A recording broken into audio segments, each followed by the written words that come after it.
So hi mga beshi ko! Welcome back sa my mini vlog. Kaya naman for today's video ay mag-road tour tayo papuntang trabaho. Kaya naman let's go! So at ayan na nga mga beshi ko, ngayong araw na to ay ipapakita ko nga sa inyo ang lugar namin. Char! Kung mapapansin nyo nga mga beshi ko, etong lugar namin ay sobrang mafog. So pag umaga dito mga beshi ko, sobrang lamig niya talaga. Kaya naman always talaga ako nag-jacket. Pero mga beshi ko, as of today's video nga mga beshi ko, sobrang nga talagang init ngayon ng panahon. Kaya naman kung makikita nyo dito sa video na to mga beshi ko, yung mga damo dyan sa gilid-gilid mga beshi ko ay naga-brown na nga kasi nga wala na talagang umulan dito.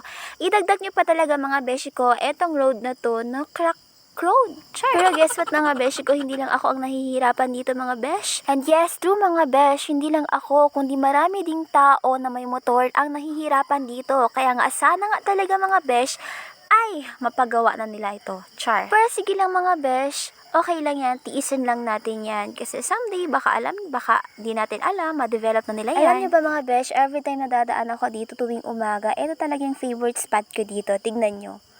O, diba? Ang ganda ng bulaklak. Opo, ang ganda niyan pag sa personal. Kaya naman, puntahan nyo na. Char. Kung sa Korea pa nga mga besh, may cherry blossom, dito sa amin ay may espada blossom. Char, espada blossom. Yan kasi ang tawag dyan ng lola ko, di ba? Madami pa yan. Kaya naman, every time talaga ako magdaan doon mga besh, sabi ko, ito talagang sinasabi ng lola ko na espada blossom.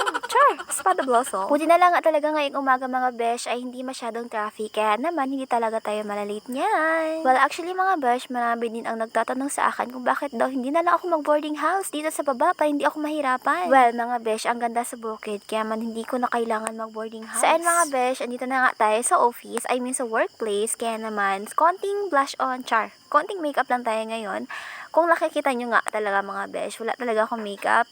Lip tint lang yan, or mamaya maglagay lang ako ng konting eyebrow kasi simplehan lang natin ngayon for today's video mga besh. Simplehan natin mga besh kasi hindi naman talaga ako exposed sa mga customer. Exposed lang talaga ako sa mga accounts. Char. Kailangan mo lang eyebrow, lip tint. Kaya dito na lang muna for today's video. Bye!